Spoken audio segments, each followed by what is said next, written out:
Puppy, are you worried about getting a parasite from that? Shouldn't you approach that with a little more caution? Are you the healthiest boy in the world?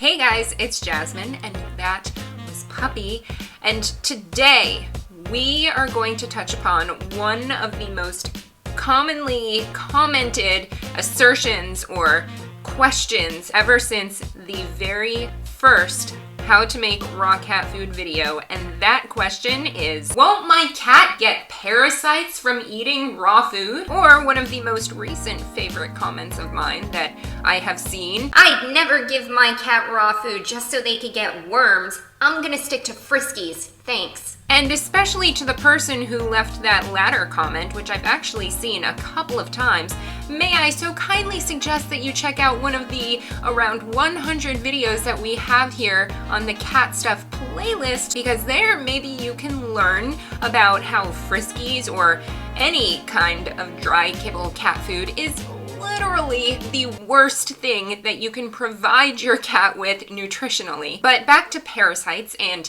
to kick off this discussion, it's important to realize that parasites, bacteria, viruses, and fungus, while we're at it, are all different things. They may certainly all cause distress or illness within the system, but they are not one of the same. So just like the title of this video suggests, we are going to be focusing on parasites in particular today, and specifically if feeding your cat raw food puts them at a higher risk of contracting parasites. Before we get started, of course, I have to give the Meowt-Out of the week this week, which goes to two people again. So Emmy Tim and Love, the best gift. Thank you so much for always engaging in the comments and leaving such kind or funny things. And if you possibly want to be next week's Meowt-Out of the week, then all you have to do is make sure that you have subscribed to this channel so that you can be a part of the family with Puppy and me and everybody else. Make sure to comment below on this video and then just tune in next Catterday to see if you have made the Meowt-Out of the week. Okay, so let's get into it. First of all, what are parasites? A parasite is an organism that lives in or on an organism of another species, otherwise called its host. And parasites benefit and survive and multiply by deriving nutrients at the host's expense. Parasites can be internal or external, and some of the more common internal or gastrointestinal parasites that your cat may be at risk for include roundworms, hookworms, tapeworms, whipworms, and stomach worms. Heartworm is actually transmitted via mosquito bites, but along with these worm-like parasites, there are also protozoan or microscopic parasites like Isospora, Giardia, and of course, Toxoplasma. As for external parasites, these are things like fleas or ticks, and depending on where you live and if your cat is indoor only, especially if you use a monthly flea and tick preventative, which I feel like most pet owners do. The truth is, if you have an indoor-outdoor cat, unsurprisingly, the risk is far higher for your cat to contract some kind of parasite from being outdoors. Because guess which types of outdoor animals are highly likely to be carrying these parasites? The ones that your cat prefers to seek out and prey upon. These include mice, rodents, birds, little lizards if you live somewhere like Florida, snails, and even fish. Not to mention other outdoor or even feral cats, and even contaminated soil, which specifically is from the feces of other animals. So when it comes to your cat actually contracting a parasite, then these are the most common sources that your cat is likely to contract it from. Believe it or not, this is also why organic, pasture-raised meat and poultry has been shown to have a potentially higher risk of parasite contamination, simply because these animals are grazing and roaming outdoors and are exposed to the same elements that I just mentioned. So as is the case with a lot of choices that we have to make, it goes the same for the kind of meat that you're choosing when you make your raw cat food. While mass-produced commercial meats and poultry has been shown to have a higher risk of bacteria, organic and pasture-raised animals have a higher risk of parasites. That said, I do highly suggest that you check out my videos entitled Using Pre-Ground Chicken in Raw Cat Food, as well as my video entitled Tips to Buy Fresh Meat and Avoid Cross-Contamination. In these videos, I discuss bacteria and the statistics of contamination in much more detail, as well as why it's so important to choose antibiotic-free meat and poultry whenever you're buying it from the grocery store. So what are the chances that your cat will actually contract a parasite when eating the raw meat and organs that we use to make raw cat food? In 2014, the World Health Organization and UN Food and Agriculture Association released a report sharing the top 10 foodborne parasites with the greatest global impact. Of these top 10 parasites, pork was the source for 3 of them, with wild game being a secondary source for just 1 of those 3. Seafood is also the main source for 1 type of parasite on the list. But can you guess which type of food is the source of 5 of the parasites on this top 10 list? Nope, it's not chicken, and it's not beef, and it's not even pork. This food source would be fresh produce. Yep, global statistics and studies have shown that your favorite salad greens or veggies have the highest risk of contamination for parasites. This is compared to any other food source, including the meat that you may buy for yourself, but also including the meat and organs that you buy to make homemade raw cat food. So this also answers the question to many of you who have asked if you can use pork when making homemade raw cat food. Besides the fact that it wouldn't provide the optimal nutrients when compared to the other proteins that we use, I hope you can clearly see the answer is no. Using raw pork is never a good idea, no matter where you may live in the world, because pork has a significantly higher risk of containing parasites like tapeworm, porkworm, or toxoplasma. And by the way, I have a serious fascination with parasites in general. I just think it's amazing how they can affect their host to even change how their host acts and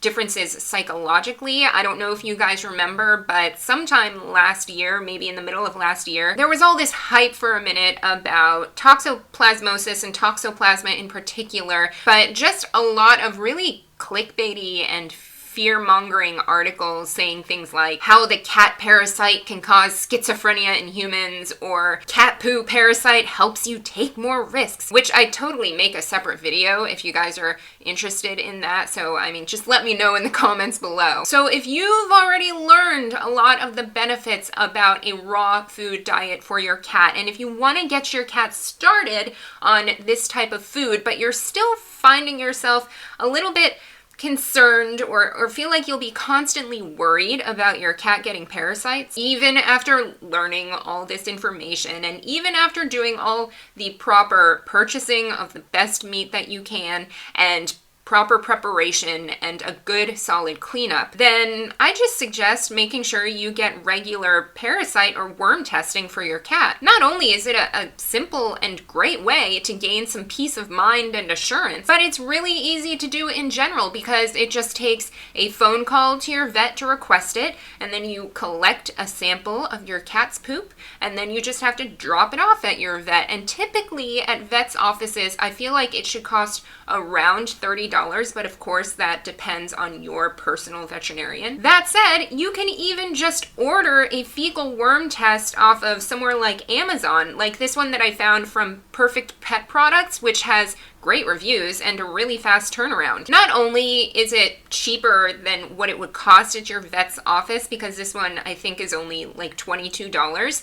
But you can even get a subscription like you can do with anything off Amazon, to where they automatically send it to you every 3 or 4 months or whatever time frame you choose. And by the way, whether you are going to feed your cat the best, most species appropriate diet that you can, which is raw cat food, it is a good idea to have your vet do a fecal worm test on your cat at each annual exam, especially if you have an indoor-outdoor cat. Of course, keep in mind that this is considering your cat isn't already showing some symptoms of a possible parasite infestation, and this could include things like changes in behavior, a severe and constant change in appetite, things like diarrhea, or needless to say, if you happen to see some worm-like creatures in your cat's litter box when you're cleaning it up, or even more so, if you happen to see something wormy kind of sticking out of your cat's back door, then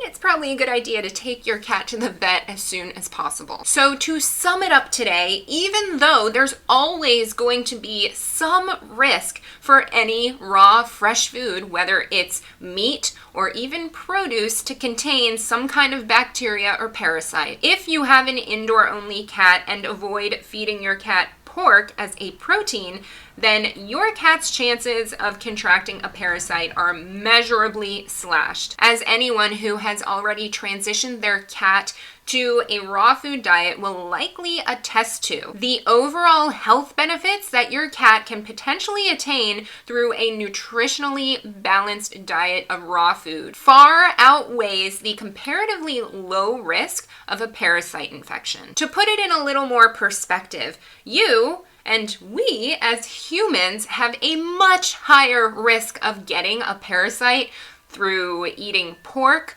or even our favorite spinach or lettuce or veggie salad, than your raw food eating cat ever will. If you're a parent out there who has a little kid or a toddler who likes to go outside and play and get dirty, and oftentimes put things in his or her mouth that he or she isn't supposed to, then I'm sure many of you are already familiar with the experience of having to deworm or treat your kid for simply living their best life. And just like you probably wouldn't shelter your non-furry baby to live like the boy in the bubble if they got ringworm once, why would you shelter your cat from eating what is arguably the best diet that you can feed them, just because there is an incredibly low risk that they would get a parasite from it? Especially because more often than not, the treatment for parasites, if your cat was to get them, is fairly common and simple. Parasites survive as long as their host does, meaning that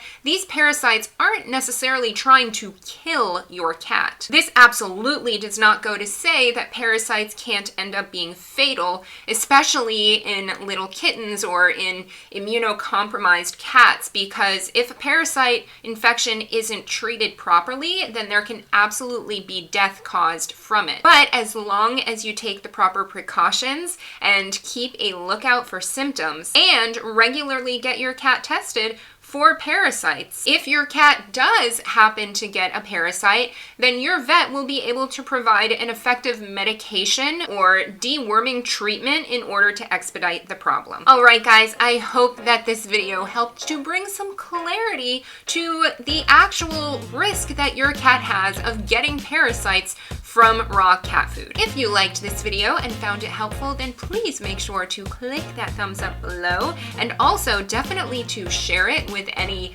fellow kitty parents that you may know, or with anybody who seems to argue the fact that raw cat food will definitely give all cats parasites, because clearly the benefits, like I said, far outweigh the risk. We do put out videos every Catterday, so if you are into cat stuff, and especially things having to do with raw cat food and kitty nutrition and cute cat videos, or human things for fitness and nutrition and stress relief and even calming nature videos, then feel free to click that subscribe button below, as well as a little bell icon next to it, so that you can get notified whenever new videos go up. And before we go, you guys know what time it is. Look who it is, it's the king of the hat. Why are you being so shy? I don't know what's the matter. Do you want a story read to you or something? As always, thank you guys so much for watching, and we will see you next week. Bye.